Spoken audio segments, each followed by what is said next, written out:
Hi friends, நாம் இன்னைக்கு 1998ஆம் ஆண்டு வெளிவந்த தமிழோட சிறந்த திரைப்படங்கள் என்னென்ன திரைப்படங்கள் அப்படின்றத நாம் இப்போ இந்த காணொளியில் பார்க்கலாம்.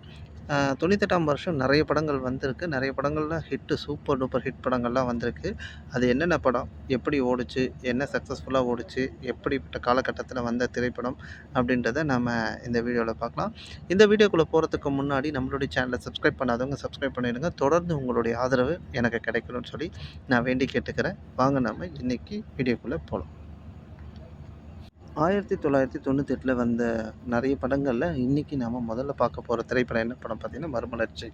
இந்த படம் வந்து பார்த்தீங்கன்னா, பொங்கல் அப்ப ரிலீஸ் ஆச்சு. இந்த படத்துல மம்முட்டி, தேவயானி, ரஞ்சித், மனோரமா, கலாபவன் மணி இவங்கலாம் நடிச்சிருப்பாங்க. இந்த படம் வந்து பார்த்தீங்கன்னா, ஒரு சமுதாயத்த வந்து குறிப்பிட்டு எடுக்கப்பட்ட ஒரு திரைப்படம். இந்த படம் பார்த்தீங்கன்னா, மம்முட்டி அவர்களுடைய நடிப்பு இந்த படத்துல சிறப்பா வெளிப்பட்டிருக்கும். இந்த படம் பார்த்தீங்கன்னா, ஒரு 100 டேஸ் ஒண்ணு திரைப்படம் அப்படின்னு சொல்லலாம். இந்த லிஸ்ட்டில் அடுத்து நாம் பார்க்க போகிற திரைப்படம் வந்து சொல்லாமலே. சூப்பர் குட் ஃபிலிம்ஸோடைய தயாரிப்பில் வெளிவந்த இந்த திரைப்படத்தில் லிவிங்ஸ்டன், கௌசல்யா, கரண், விவேக் இவங்க எல்லாமே நடிச்சிருப்பாங்க. இந்த படம் பார்த்திங்க அப்படின்னா, லிவிங்ஸ்டன் அவர்களுக்கு சுந்தர புருஷன் அப்படின்ற திரைப்படத்துக்கு அப்புறமா ஒரு மிகப்பெரிய ஒரு சக்ஸஸ்ஃபுல் ஃபிலிமாக கொடுத்த திரைப்படம் அது. காரணம் வந்து இந்த படத்தை வந்து இயக்குனர் சசி அவர்கள். ரோஜா கூட்டம், அதுக்கப்புறமா பிச்சைக்காரன் இந்த படங்கள்லாம் எடுத்த இயக்குனர் சசி அவர்கள் இந்த படத்தை இயக்கியிருந்தார். படமும் சரி, பாடல்களும் வந்து சூப்பர் டூப்பர் ஹிட் ஆச்சு. ஒரு டிஃப்ரெண்ட்டான ஒரு கிளைமேக்ஸை மக்கள் எதிர்பார்த்துட்டு இருந்தாங்க. அந்த சமயத்தில் வெளிவந்த இந்த திரைப்படம் ஒரு 100 டேஸ்க்கு மேலே ஓடி ஒரு மிகப்பெரிய ஒரு சக்ஸஸ்ஃபுல் ஃபிலிமாக இந்த திரைப்படம் அமைஞ்சது. லிவிங்ஸ்டன் அவர்களுக்கு இது வந்து 2வது வெற்றி அப்படின்னு சொல்லலாம். அதுவும் சூப்பர் குட் ஃபிலிம்ஸோட கைகோர்த்த 2வது படமும் ஹிட் ஆச்சு. இந்த லிஸ்ட்டில் அடுத்து நாம் பார்க்க போகிற திரைப்படம் விஜய் அவர்களுடைய நடிப்பில் வெளிவந்த நினைத்தேன் வந்தாய் அப்படின்ற திரைப்படம். இந்த படத்தில் ரம்பா, தேவயானி, மணிவண்ணன், சார்லி இவங்கெல்லாம் நடிச்சிருப்பாங்க. வேணு சக்கரவர்த்தி இவங்கெல்லாம் நடிச்சிருப்பாங்க. இந்த படம் வந்து ஒரு காமெடி, சென்டிமெண்ட்டு எல்லாமே கலந்துருக்கும். ஒரு வித்தியாசமான ஒரு ஸ்டோரி. கனவுல வந்த பொண்ணை லவ் பண்ணுற மாதிரி ஒரு கதை. விஜய் அவர்கள் வந்து அப்போ தான் வந்து காதலுக்கு மரியாதை அப்படின்ற ஒரு வெற்றி திரைப்படத்தை கொடுத்தாரு. உடனே வந்து இந்த திரைப்படத்தில் அவர் நடித்தார். பெண்கள் ரசிகர்கள் ரொம்ப அதிகமா ஏற்பட்ட திரைப்படங்கள்ல இதுவும் ஒண்ணு அப்படின்னு சொல்லலாம். ஸோ இந்த படம் வந்து பார்த்தீங்கன்னா, ஒரு 100 டேஸ்க்கு மேல ஓடுன திரைப்படம் அப்படின்னு சொல்லலாம். லிஸ்ட்ல அடுத்து நாம பார்க்க போறது நம்ம தல அஜித் அவர்கள் நடிச்சு சிம்ரனோட காம்பினேஷன்ல வெளிவந்த திரைப்படம் தான் அவள் ஒரு ஆள திரைப்படம். இந்த படம் பார்த்தீங்கன்னா, ராஜ் கபூர் அவர்கள் இயக்கியிருப்பாரு.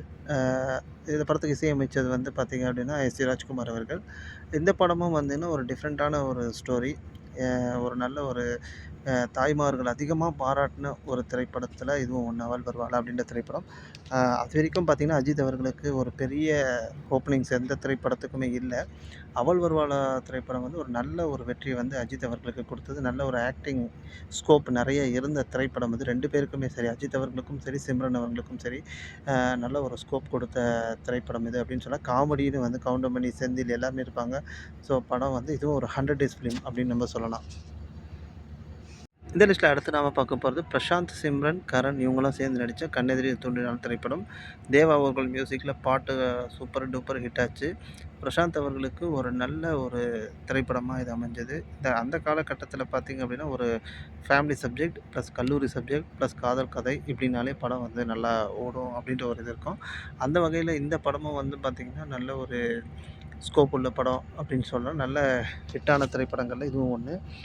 எஸ்பெஷலி பார்த்தீங்கன்னா, தேவாவுடைய மியூசிக்கில் பாடல் சூப்பராக இருக்கும். அவர் வந்து கண்டிப்பாக ஒரு கானா பாட்ட வச்சிருப்பாரு.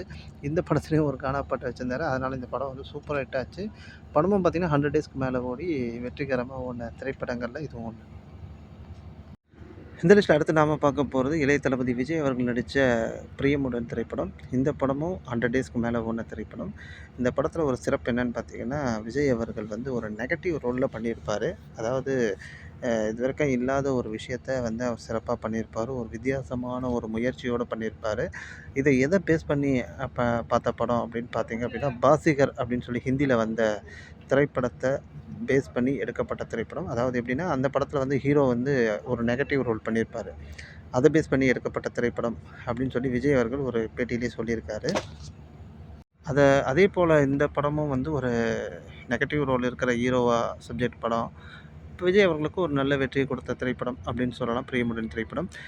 இந்த படத்துலேயும் தேவா அவர்கள் மியூசிக், பாடல்கள் அனைத்தும் சூப்பர் டூப்பர் ஹிட் ஆச்சு. படமும் 100 டேஸ்க்கு மேலே ஓடுச்சு. லிஸ்ட்டில் அடுத்து நாம் பார்க்க போகிறது காதலா காதலா திரைப்படம். உலகநாயகன் கமலஹாசனும் நம்ம பிரபுதேவா அவர்களும் இணைந்த முதல் திரைப்படம் இது. இந்த படத்தில் பார்த்திங்க அப்படின்னா ஃபுல் அண்ட் ஃபுல் காமெடியாக இருக்கும்.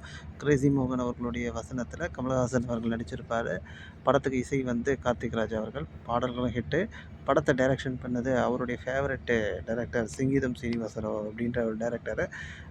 அபூர்வ சகோதரர்கள் இந்த படங்கள்லாம் எடுத்த அந்த டைரக்டரோடு இவர் கைகோர்த்து இந்த படமும் வந்து ஒரு காமெடி ஃபிலிமாக ஓடிச்சு. இந்த படமும் வந்து பார்த்திங்கன்னா சம்மரில் ரிலீஸ் ஆன திரைப்படம் இது எனக்கு நினைவு தெரிஞ்சு. ஸோ படம் வந்து அந்தளவுக்கு ஹிட்டு அப்படின்னு பார்த்தீங்க அப்படின்னா நல்ல ஒரு வரவேற்பை கொடுத்த ஒரு திரைப்படம் அப்படின்னு சொல்லலாம்.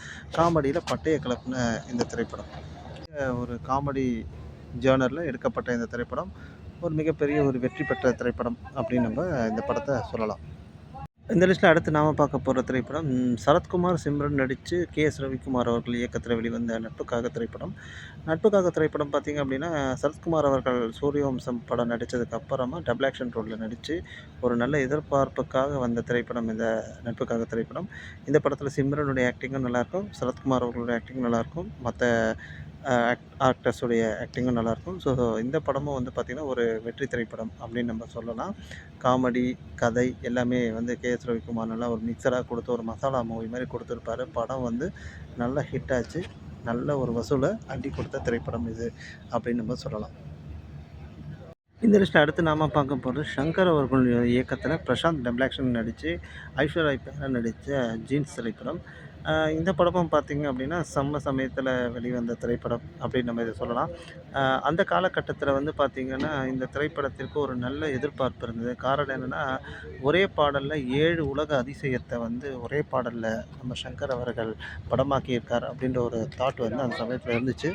அதை பார்க்கறதுக்காகவே வந்து தியேட்டருக்கு போன கூட்டங்களும் இருக்குது. படம் வந்து ஒரு மிகப்பெரிய ஒரு சக்ஸஸ் ஆனதுக்கு அதுவும் ஒரு காரணம் அப்படின்னு சொல்லலாம். ரொம்ப எதிர்பார்ப்பு இருந்த திரைப்படங்களில் இதுவும் ஒன்று. ஏன்னு சொன்னீங்க அப்படின்னா, இது எந்த ஒரு முன்னணி நடிகருக்கும் இல்லாத ஒரு விஷயம் இந்த திரைப்படத்திற்கு ஏற்பட்டது. காரணம் என்னன்னு கேட்டீங்கன்னா, சென்னையில இருக்கிற ஒரு சில முக்கியமான தியேட்டர்களில் வந்து பார்த்திங்கன்னா, அதிகாலை 5 மணிக்கெல்லாம் வந்து நின்ன ஒரு விஷயம் வந்து இந்த படத்துக்கு மட்டும் தான் அமைஞ்சது. அந்த அளவுக்கு ஒரு மிகப்பெரிய ஒரு சக்ஸஸை இந்த திரைப்படம் கொடுத்தது. இதில் நம்ம கடைசியாக பார்க்க போகிற திரைப்படம் கார்த்திக் அவர்கள் நடித்த உன்னிடத்தில் என்னை கொடுத்தேன். கார்த்திக், ரோஜா, ரமேஷ் கண்ணா இவங்கெல்லாம் சேர்ந்து நடித்த இந்த படத்தை இயக்குனது இயக்குனர் விக்ரமன் அவர்கள். இயக்குனர் விக்ரமன் அவர்கள் எல்லா படமும் அந்த காலகட்டத்தில் இயக்குன எல்லா படங்களுமே வந்து சில்வர் ஜூப்ளி தாண்டி ஓடின திரைப்படங்கள் தான். ஒரு மிக முக்கியமான டைரக்டர்களில் அவரும் ஒருத்தராக இருந்தார். அந்தளவுக்கு ஒரு சிறப்பான ஒரு திரைப்படங்களை கொடுத்துட்டு இருந்த விக்ரமன் அவர்கள் கார்த்திக் அவர்களை வச்சு இந்த திரைப்படத்தை இயக்குனார். மிகப்பெரிய ஒரு சக்ஸஸ்ஃபுல் ஃபிலிம். இன்னும் சொல்லப்போனால் இந்த ஆகஸ்ட் சமயத்தில் தான் அந்த படம் ரிலீஸ் ஆச்சு. ஸோ கிட்டத்தட்ட 28 வருடங்கள் ஆயிடுச்சு இந்த படம் ரிலீஸ் ஆகி. இந்த படம் வந்து பார்த்திங்கன்னா சில்வர் ஜூப்ளிக்கு மேலே 175 நாளுக்கு மேலே ஓடின ஒரு திரைப்படமாக தான் இந்த உன்னிடத்தில் என்னை கொடுத்தேன் திரைப்படம் இருந்தது. விக்ரமன் அவர்கள் இயக்கிய மிக முக்கியமான திரைப்படங்களில் இந்த திரைப்படமும் ஒன்று அப்படின்னு சொல்லலாம். எஸ்.ஏ. ராஜ்குமார் அவர்களுடைய இசையில் பாடல்கள் அத்தனையுமே சூப்பர் டூப்பர் ஹிட்டு. அந்த வருஷத்தையே மிகப்பெரிய ஒரு பிளாக் பஸ்டர் மூவி அப்படின்னு சொன்னால் அது இந்த உன்னிடத்தில் என்னை கொடுத்த திரைப்படத்தை நம்ம சொல்லலாம். ஹாய் ஃப்ரெண்ட்ஸ், நாம் இன்றைக்கி 1998 தமிழில் வெளிவந்த மிகச்சிறந்த திரைப்படங்களை நாம் பார்த்தோம்.